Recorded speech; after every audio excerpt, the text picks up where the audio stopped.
Сиз азыркы учурда элер менен көп ырдап жүрөсүз, Адеми менен көп кинолорго тартылып жүрөсүз. Аялыңыз кызганбайбы аларга? Негизи башында кичине мындай кызганыч болуп келатканда түшүндүрүп айткам. Булар менин командамда иштеген кыздар. Бусу, Алмаздар кандай инилерим болсо, булар да мага ошондой карындаш болот.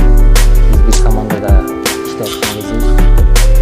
Негизи менин оюмча